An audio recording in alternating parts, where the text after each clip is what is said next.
You started your own Yeah, company. I did. I have a pretty diverse background, actually. Oh. Yeah, I started in consulting in Bain and Company for 1 year, but then I left consulting almost immediately because I launched my own fashion brand when I was 24, and so it's I wanted to become an entrepreneur, since the beginning. Mhm. Yeah, and I was here in Milan working for 11 years with my fashion brand. And then I moved to Singapore, changed completely life because I was like when I closed my brand because I had many years of very up and then down with the brand. So it's like fashion is always very competitive and not always easy to to get today to an exit or to the next level. Mm. And so when I closed my company in 2015, I went to Singapore to work for Rocket Internet and to work for Lazada that was owned by Rocket Internet in Southeast Asia, and it was the copy of Amazon in Southeast Asia. So it like was a marketplace, is a marketplace. We sold the company to Alibaba. It was a very big deal in 2016, and so Lazada became you know um, Alibaba Group in Southeast Asia. Mm. Then I came back after 1.5 year in Milan to run the luxury division of Alibaba from Europe, a website inside the group of Alibaba called May.com that was like very focused on luxury brands. So for for both when I was in Lazada in Singapore and here in Milan, I was also using my experience in fashion and my connection in fashion to talk a lot to fashion brands from Italy, from France, mainly for UK, to take them to Southeast Asia and to China through digital.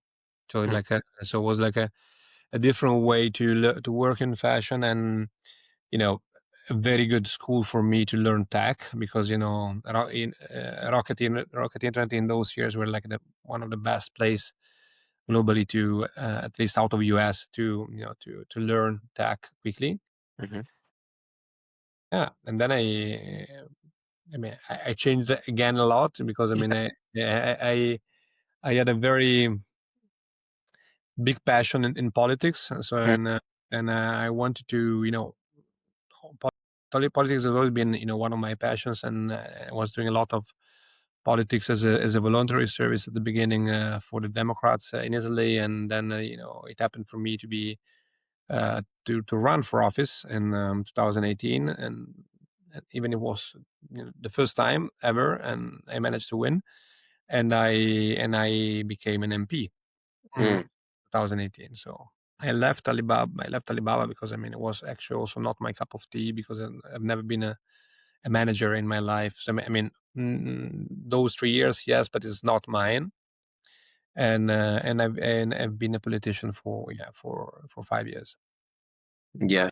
That's why I was going a lot between Milan and Rome, and living in Rome. And to conclude the path, um,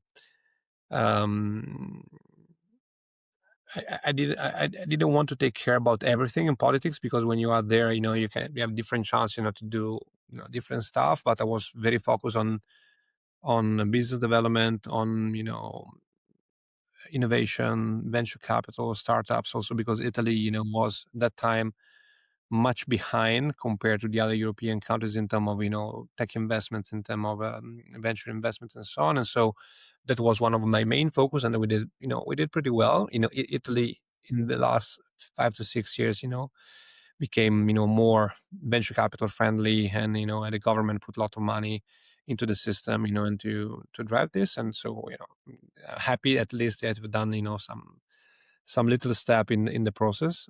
And when I was in the parliament, I founded Emotion Network, that is the company that I'm running now. And so in 2022, when the election came, I decided not to run anymore. Again, because it was not my cup of tea.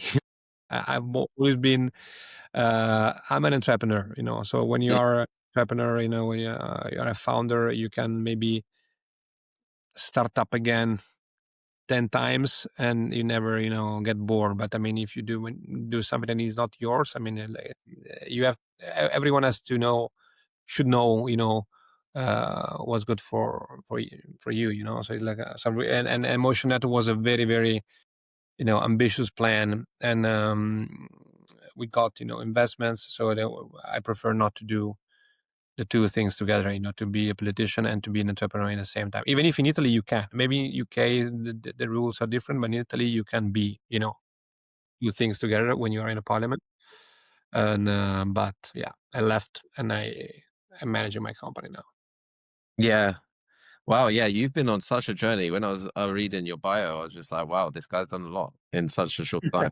Uh, I, I, I'm not young, but I mean it's like I did many things. Yeah, yeah, you've lived many lives. I live many lives. Yeah, I've lived many lives, and I like that. And then, on the side, when I was an entrepreneur, I was also studying acting. I was doing some, feature film and fiction and theater, like as a, let's say, passion slash work. And but it's then, when, my company was like a, then mainly in the difficult times, I decided, yeah, I stopped. And then because I had to be focused on, on saving my company, then I didn't manage to save it.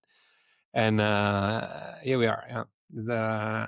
But I mean, I'm happy because what we are doing now with Emotion Network um, is exactly, a mix of all the things that I was, telling you. All my experiences came, let's say, into what we are doing now, because uh, we produce movies, we produce documentaries, we produce podcasts, we organize events, we use storytelling to help Italian companies, to attract investments or to go to export at international level.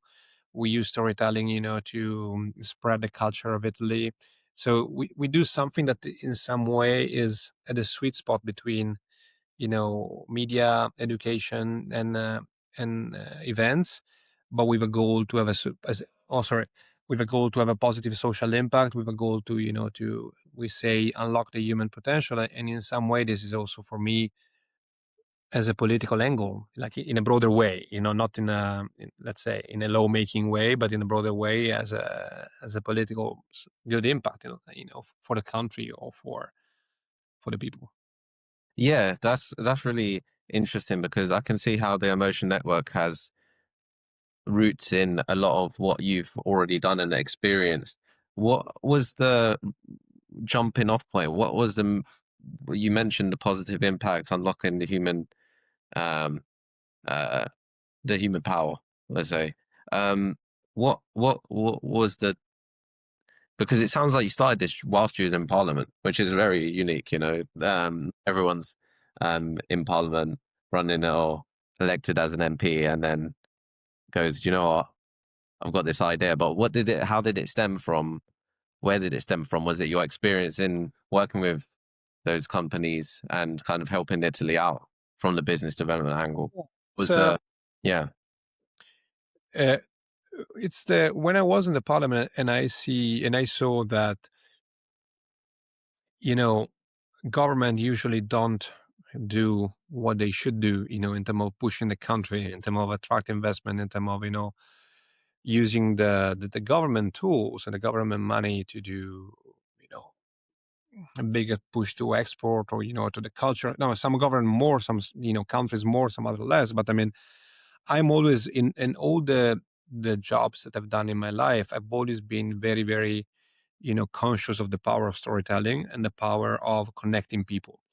Mm, These things, these two things for me can have a positive impact on businesses, on people, on countries, on, economies, and so um, we started Emotion Network in 2020 with a group of international founders that that has the same mindset, to be half in investments, half in communication, half in tech, let's say. And they wanted to use the power of storytelling and the power of connection, to have a positive social impact. And we call this social impact unlocking the human potential. Okay, that our slogan. And so So we started from a conference to creating a conference, and because you're based in London, how many cool tech conferences you have all around Europe. And you have Founders Forum, DLD, Brilliant Minds in Sweden, Vivatech in France, Web Summit in Portugal, Slash in Finland. Every big country, has its own conference, and it's very, very important to spread, the best stories, attract investments, and also to connect the people. So we decided to create a conference, and we called it Tech Emotion, because for us, the concept is that we have to mix technology, innovation with emotions, creativity, and culture to have a positive impact. And so in this moment, particularly where tech seems, is everywhere and seems to take us, more power every day. We have to put a human beings at the center and to keep Mm. human beings at the center. And so tech emotion means exactly this, that we have to use these two things, to have a positive social impact.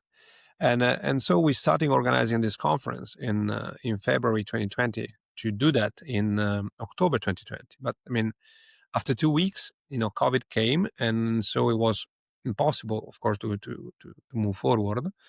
But we already raised money from our investor, and we already raised money from some sponsors like Facebook Italy, Mm. Prada, Brunello Cucinelli, and the Bologna Business School.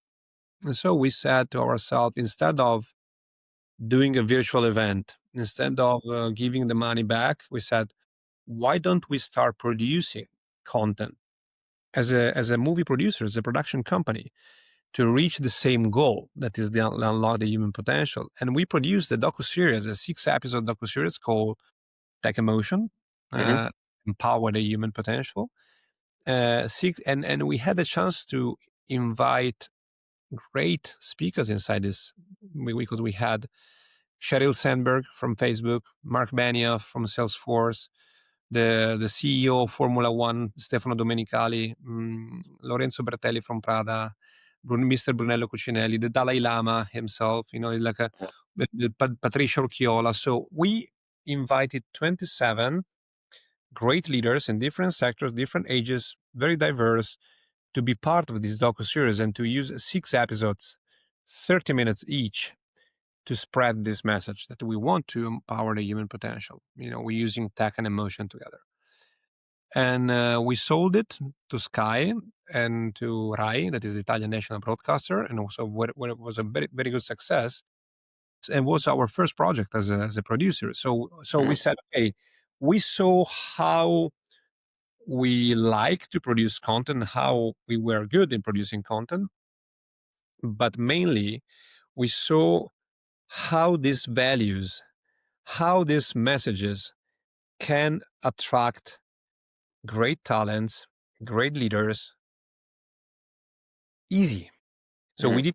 we didn't have to pay any money for them, but not because they came for charity, but because they shared the values, because they shared what we were doing. That is like using the humanism together and mixed with tech to have a positive social impact. So all of them came for free. That was, a smart thinking. So starting from there, we Mhm. said, okay, let's start, producing other documentaries, podcasts, and then feature film, and then events again. Trying to collect these people energies and these people messages, to have a positive impact. And, Mhm. and we call ourselves peers of values, because every time we do a meeting, every time we do, a big event, we see people with different backgrounds, with different stories, with different money or, resources, that want to be there and want to be part of this, Mm. just of the values. And, last but not least, we had the chance to have a very, very important investor for us, is Mr. Angelo Moratti. Moratti family is an very historical industrial family in Italy. Now Angelo is very involved in tech and mainly supporting young talents to grow as investor. And Angelo Moratti, invested in us at day one, and then day two, and then day three, and it was like a very, very supportive, as a mentor, as an anchor, and also opening his network to us, and so letting us, you have to invite great speakers to the summit. Because then, sorry to not to be too long, but then when we did Tech Emotion Summit, so the Tech Emotion after COVID, we started doing that, and it happened in 2022, and we started inviting, at the beginning 300, then 500, now 800 CEOs, investors, and entrepreneurs from 30 different countries from all over the world.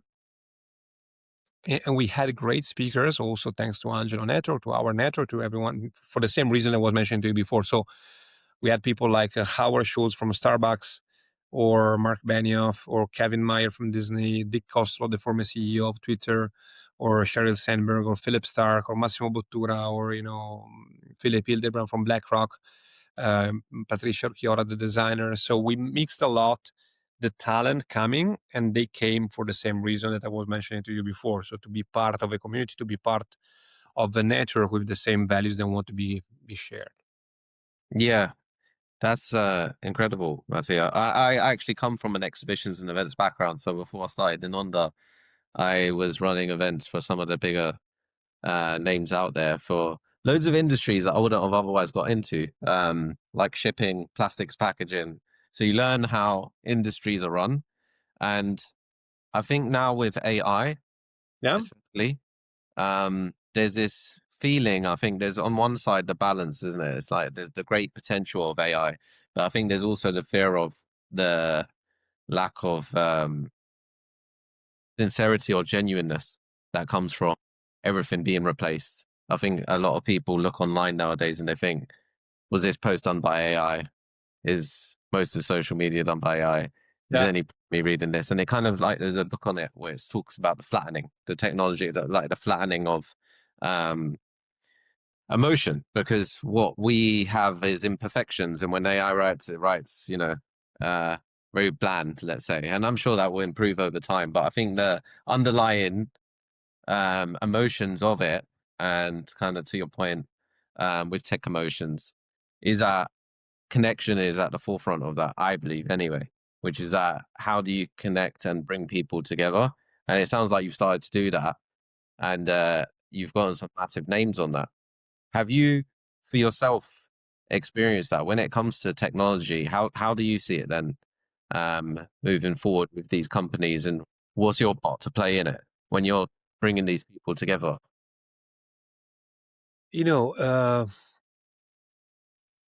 we are, as said, we are a company that has a sweet spot between education, events, and production, because we also launched our own tech platform called techemotion.com, that is similar to masterclass.com, that you probably Mhm. know, similar to Yeah. TED, where we produce masterclasses, documentaries, podcasts, and talks, on stage talks, to then sell it, subscription based, to other companies, to do inspirational corporate learning. So so we use, all the great leaders and great talents coming to our summits, to our events, to our production, to then, package it in a streaming platform, and we give to corporates, for their inspirational and to inspire their employees. Mm.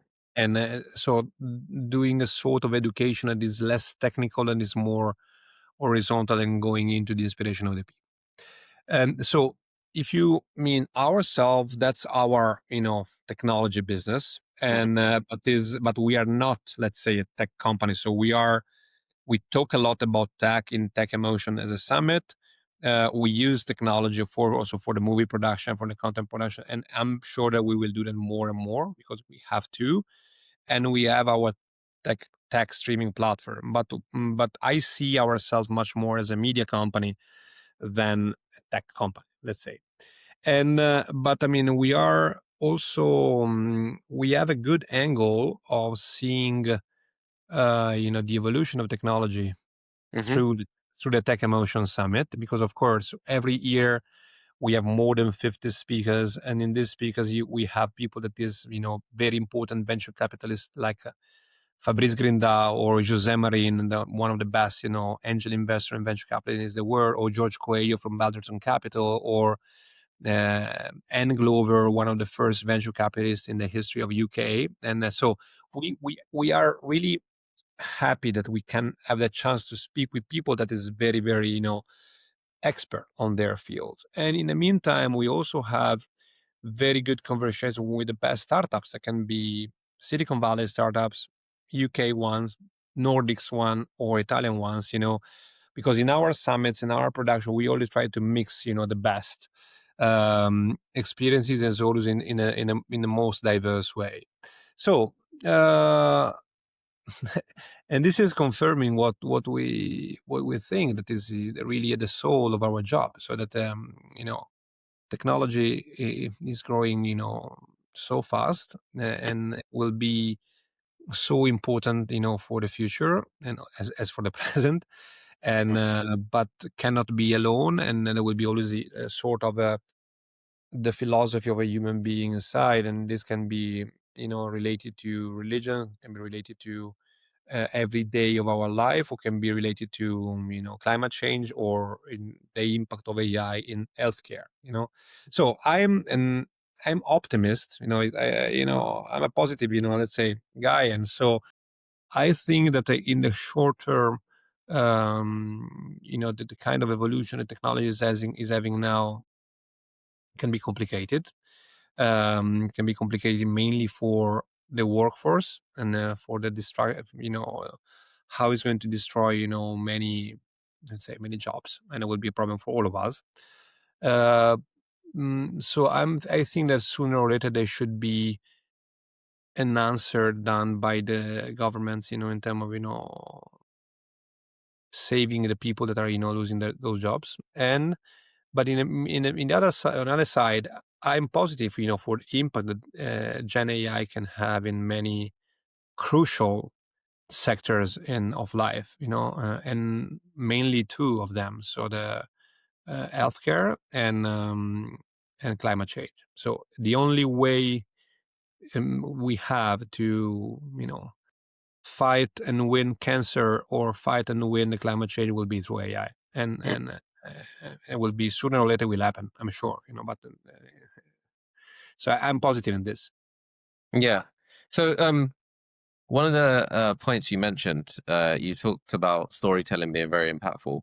You also mentioned that there was a time where you was acting, and but you had your business on the side, and that started to have some challenges. What happened there? What stopped you from kind of having, taking you out of that and having to focus completely on the business? And what did you do to get out of that? I ran my business in fashion for 11 years. So Hmm. actually, I started printing T-shirts when I was 17, because and it was like a passion of mine since the beginning. So, and as I said, I always want to be an entrepreneur. So, like, and and printing T-shirts is one of the easiest thing you can do. And you're in Milan, you're in the fashion capital. That's correct. But I mean, it's you can. There are so many folks that are doing that in London, New York, or Oh, of wherever. course. Yeah, I know a few. I know a few. Yeah. And and so so when I started doing my brand, and it was called Blomor, in when I was 17, and then I started again when I was 24, and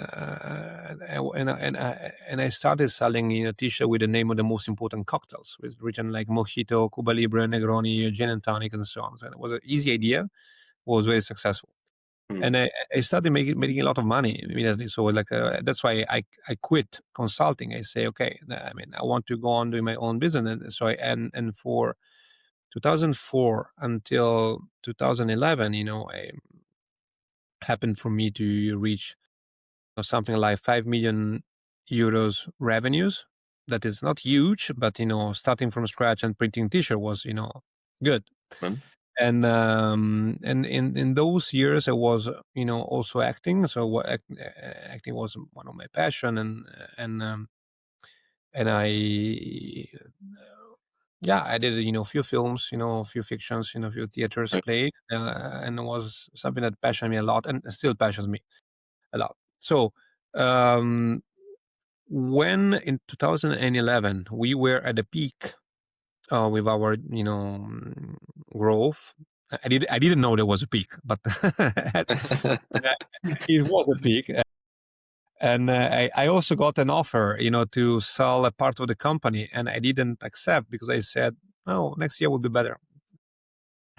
I was wrong, because in Italy, maybe you remember that 2012, 2013 uh, were tough times. Maybe Mm. UK less, but I mean, in eurozone were tough times because of the euro crisis, and so there was a lot of credit crunch, and the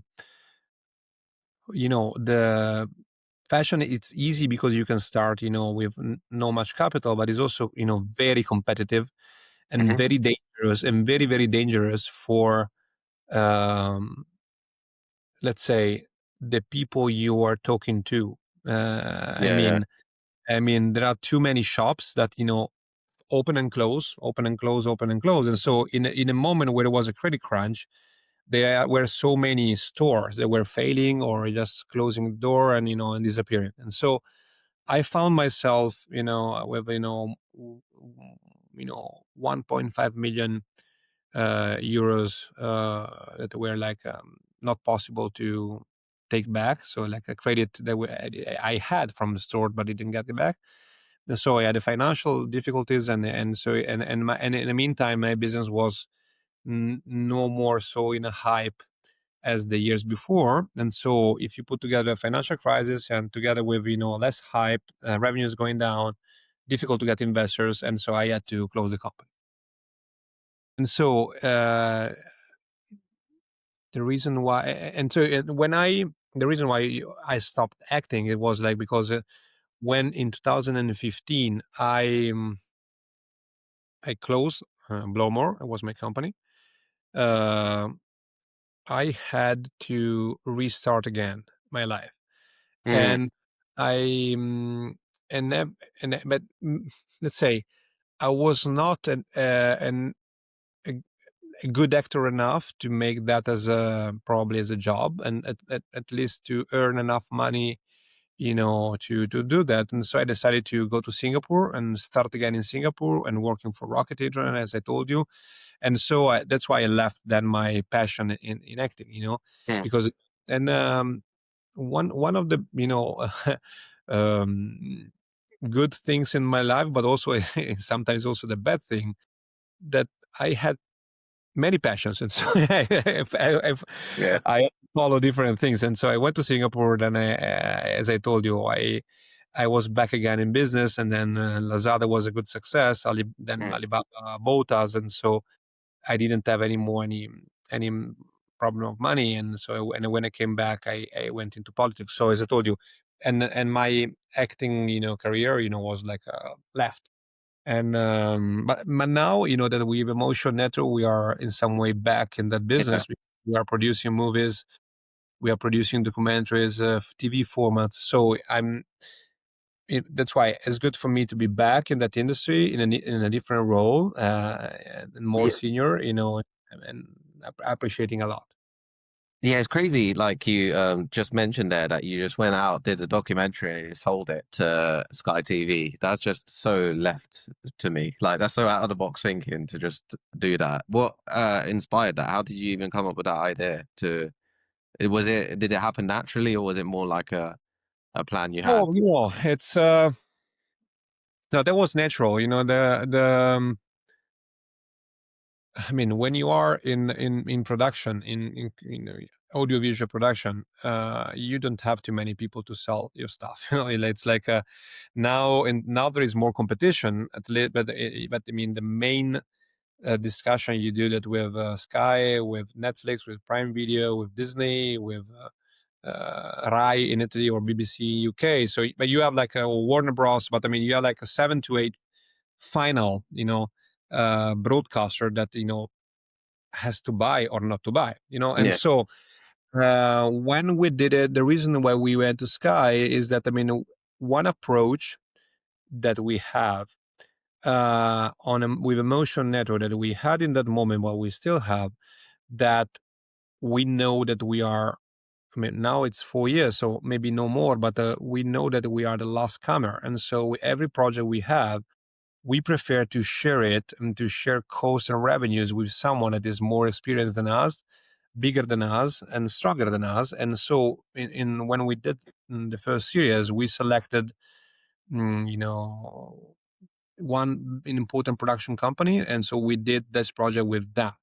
That Hmm. for us is a good way to learn Mm. and when to learn, because I mean, let's say I studied acting when I was 25, but I never studied movie production, so I had to learn everything, and so and was a good way to learn, a good way, to also, let's say, start getting connections in different, let's say, different part of the movie industries, and so was pretty natural to then open connection with all the major streamer that I mentioned to you.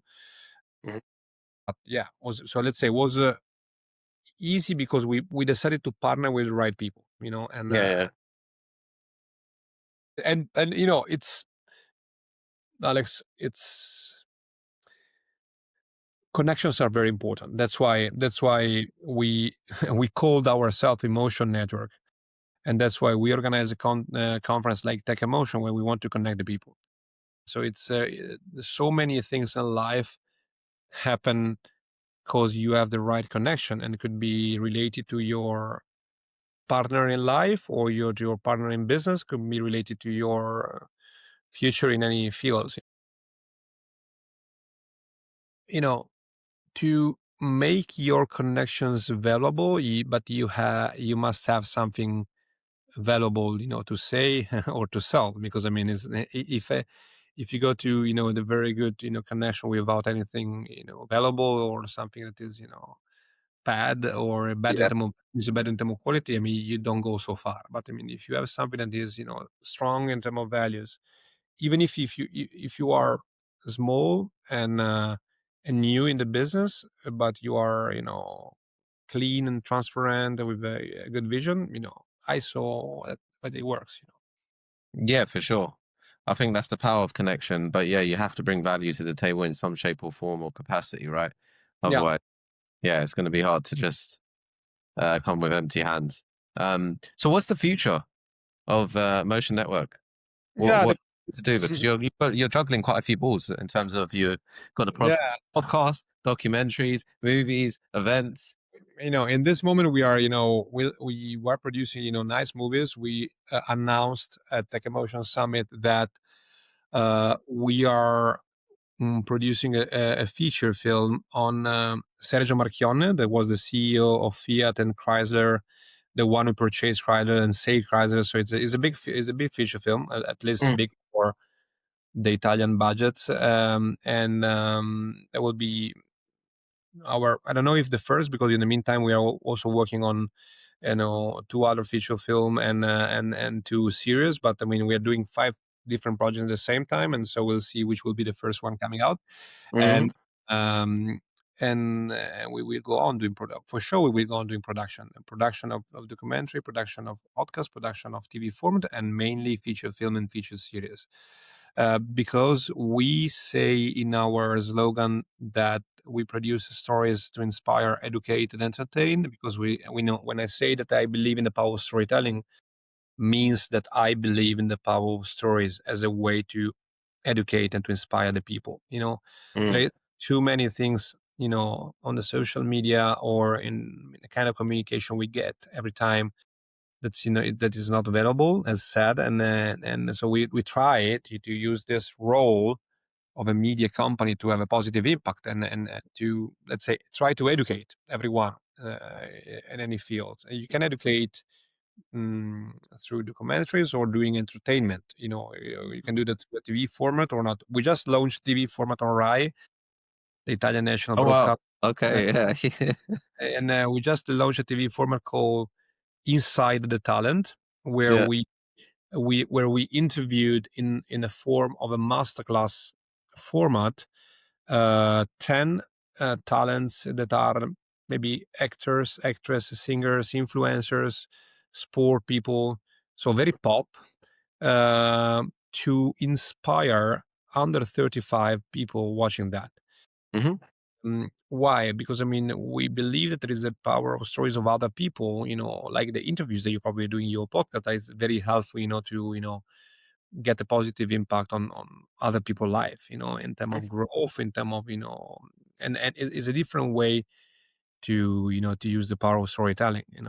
In the past, you started just reading books. Then, I mean, television had a very, very big role in terms of educating people. Now that you have so many different, tools around, you have to choose the right one, but you have to, the role of the producer is always, should be that, they're not only making money out of shitty stuff.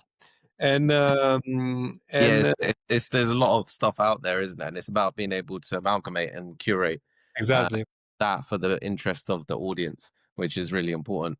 Um, that's something that I feel very passionate about, especially with just like you said. I think a lot of what I've heard a lot of people do that are very successful is they learn from other people's stories and they learn from other people's experiences, whether that's reading books. But like you said, now there's different formats available and not everyone wants to read a book. Like I was on holiday, I told you, in Lake Garda recently, beautiful place. And I didn't what I was meant to read a book, didn't read it, but I was tuned into the podcast. Yeah. Um, and that for me was beneficial, because it allowed me to walk around, see the beautiful sights, but also listen to something that helps me out and just gave me a different perspective on things. I think that's what those Yeah. experiences do. Yeah. Is only different, a different, let's say, format. Say, so you can also start a book and then complete it in a podcast and the same book. That's the easy thing. And no, so if you see how we see ourselves, we want to grow, doing what we are doing, producing content to inspire people, organizing, bigger events, Tech Emotion Summit in Milan, but also we're now planning to do our Tech Emotion in New York next March, or doing many other events all over the world, and using the power of connection not only from here, but using the brand and expanding globally, and Hmm. using our streaming platform as a tool, to reach the people and to inspire the people. So that's what I mean. I've always been, in my life, in some way, uh, changing, work, like changing job, sorry, every, 5 to 6 to 7 years. But now, I mean, it's 5 years now that we are doing Motion Network. I'm really, exciting and satisfied about what we are doing. So we have to go on doing that, and hope will be possible, in a good way. With the tech emotion, what is the who you mentioned CEOs and you've mentioned some big names, prominent names, but is there a type of person that should really be considering this as an event to go to? Because it's quite a broad banner, right? Tech emotions, but have you found that it really appeals or resonates, or people have like fantastic experience if they're from this certain background or You from, know yeah. what I the most uh satisfying things about Tech Emotion Summit is that even if we don't, I mean, it's not the money we make out of it because it's struggling every year. It's like, but I mean, when I see the reaction of the people that is there, when I see how people is happy and is smiling and is saying, sending wonderful messaging and saying that the kind of energy that they are saying in there is the most important thing, because it's also an energy back to me, and so you will see that. I would love to invite you next time, and because I mean, it's we invite CEOs, we invite investor, venture capitalists, private equity, family offices from different countries, and we invite creative people. We invite founders, where founders should be from a startup and till a big entrepreneur, maybe more than 70 years old. But it's the mix of the crowd, and it's that kind of 2 days where you say, wow, you make really good connection, you are inspired by the people you meet, you want to meet again. So it's a very, very special crowd of people you meet, and a Yeah. special. That's the most important thing that we have. And then also, let me say, we are proud that, I mean, it's in Italy that never did something so international. We have a very international crowd because we have people coming from China, from Sri Lanka, from Wow. Indonesia, Okay. Yeah. from Mexico, or USA, and all over Europe, or from Kenya. So like, it's a very, very well mixed, and that's also the power of the kind of event. Yeah, yeah. I remember I used to travel around to Panama, Singapore.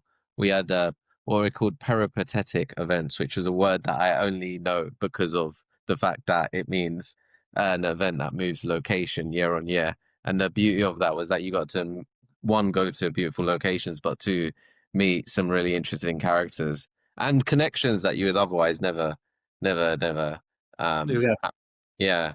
Um, with that then, Mattia, just the last thing I really have to ask you is just about, so you've got the events that take place, is that on a yearly basis? Is that Yeah. the year? Yeah. You've got the master classes and subscription access that people can um can uh can purchase straight from the website.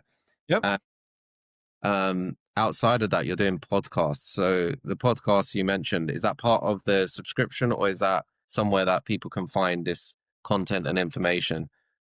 The podcast, we have a podcast called 10 Minutes to Inspire, where we do like in a shorter version of what we are doing now, and we use the best speakers coming to this the summit to to use their content to inspire others. So that podcast is available in our subscription platform, but also on Spotify and YouTube. And then on our subscription platform, you also have many more contents like masterclasses, talks, and documentaries. So the podcast is also free in on Spotify and YouTube. But the streaming platform is for all the other content that are mainly for corporates. Yeah, yeah. But the big, let's say, I don't know if it was your question, but I mean, and the biggest part of our business is coming from the movie production, the content production. So it's like Mm. and that the documentary production, because I mean, it's not only those that we do for, let's say, the streamers, for the OTT platform or the broadcasters, but also those we do for corporates. So we are doing now, we work a lot with corporates using the long form, so the documentaries or the TV format or the podcast as a way for them to communicate.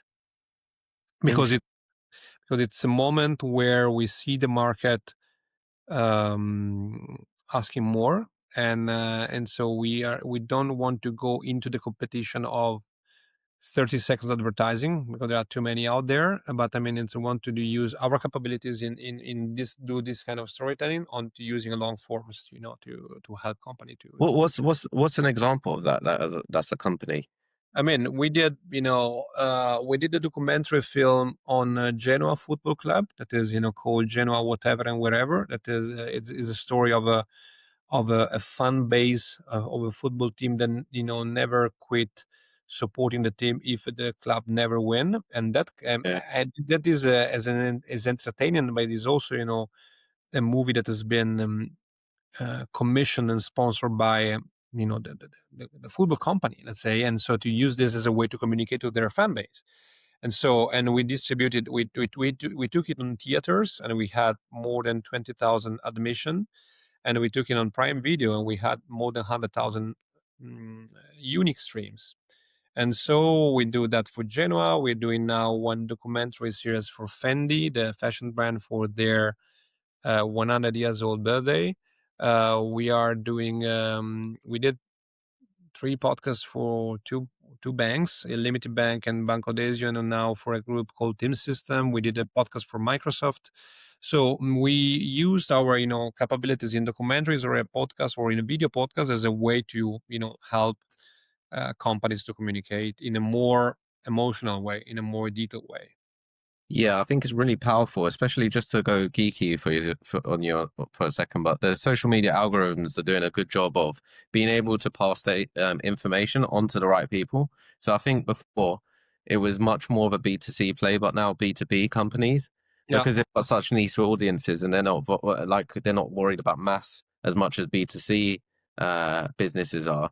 But now with that ability for social to push that content to the right people at the right time, I've even seen it on myself. It's like you get more engagement but less views.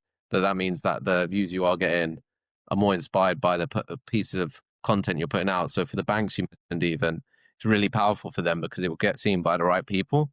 Um, but that football club one sounds awesome. I know there's a lot of football fans Yeah. that would be like, The yeah, yeah, watch this. This looks cool. the use. I mean, you probably know there is in UK. If you like football, there is a very nice series called Sunderland Till I Die. That Yeah, is yeah, on a small club. That I mean, that just is about the passion of the fans, you know. And so we did something similar on Genoa.